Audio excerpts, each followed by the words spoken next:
Hello दोस्तों, ये एक बहुत पुराना कुआँ है। वैसे ऐसा तो कोई ऐतिहासिक और प्राचीन कुआँ नहीं है, मगर वैसे पुराना है, अचल कुआँ है। तो मैं यहाँ पर आज आपको दिखाने जा रहा हूँ कि इस कुएँ पर एक और नाग और नागिन का एक जोड़ा रहता है, जो काफ़ी विशालकाय तो है ही, बल्कि उसकी कहानियाँ भी मशहूर हैं। कि वो कहते हैं कि इस कुएँ में आज से 150 साल पहले इस गाँव के बड़े ज़मींदार चांद सिंह की लड़की ने अपने प्रेमी के साथ खुदकुशी कर ली थी।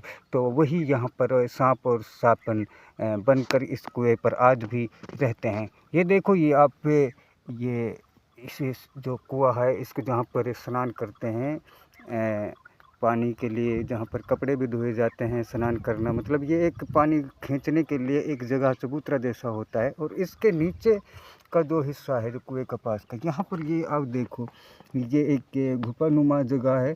और यहाँ पर अभी आपको ताज़ा मिट्टी में दाग भी दिखाई दे रहे होंगे कि वो सांप और सांपिन यहीं पर रहते हैं।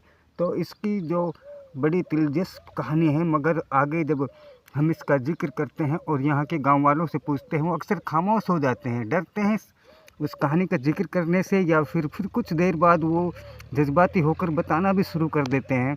तो दिलों को दहला देने वाले इस कहानी का अंजाम है, क्योंकि वो प्रेमी और प्रेमिका थे। उन्होंने कोई ऐसा गुनाह नहीं किया जिसके लिए उन्हें सांस लेने के लिए या एक साथ रहने के लिए इस दुनिया को छोड़ना पड़ा। तो ये एक उस कुएं की कहानी।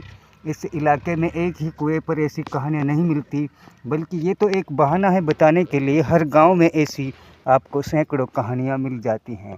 तो कहीं न कहीं इन जज्बातों को इस तरह कुचलना और इन ख्यालों का एक तरीक़ा से मजाक उड़ाना किसी भी तरह से सही तो है ही नहीं, बल्कि शरीयत और कानून में भी ये एक बहुत ही बड़ा जुर्म माना गया है और है।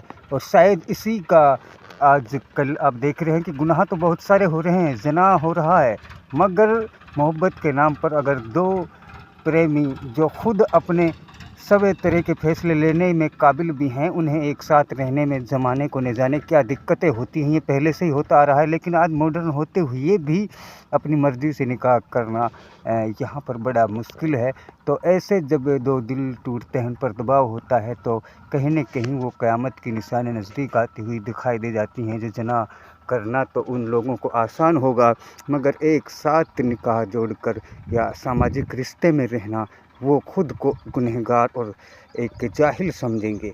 यही एक सबसे बड़ी वो निशानी होगी जब इमाम मेहदी का दौर शुरू होने वाला होगा और दुनिया में चारों तरफ तबाही, आग, बर्बादी और बुराइयां फैल चुकी होंगी। और वो पूरी दुनिया, ऐसा लगेगा एक बार तो उन्हें कि अब कौन इस दुनिया को संभाल सकता है, कि हालात इस तरीक़ा से हो गए हैं। लोग आसमान की तरफ देखेंगे, कोई अवतार आए, कोई गुरु आए, कोई भगवान, कोई ईश्वर, कोई एक ऐसी शक्ति इस अब दुनिया को संभाले। तो ऐसे वक्त में इमाम मेहदी इस दुनिया में तशरीफ़ लाएंगे। तो कहीं न कहीं दुनिया का अंजाम इसी तरफ होता हुआ दिखाई दे रहा है, कि जो अब किसी भी शक्ति के कंट्रोल से बाहर होती जा रही हैं। शक्ति का मतलब दुनिया के जितने भी मैनेजमेंट ताकतें, शासन प्रशासन हैं, सभी के ये मैनेजमेंट से, कंट्रोल से बाहर होता जा रहा है।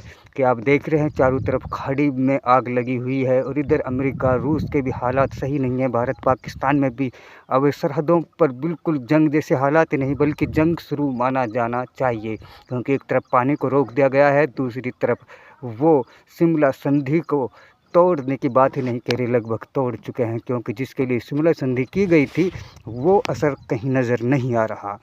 तो नाजरीन, आपको जैसे कि इन हालातों में देखना है कि ये नाग और नागिन की मोहब्बत भरी कहानी को कुचलने के लिए लोगों ने दुनिया को दोज़ख के किनारे पर लाकर खड़ा कर दिया है।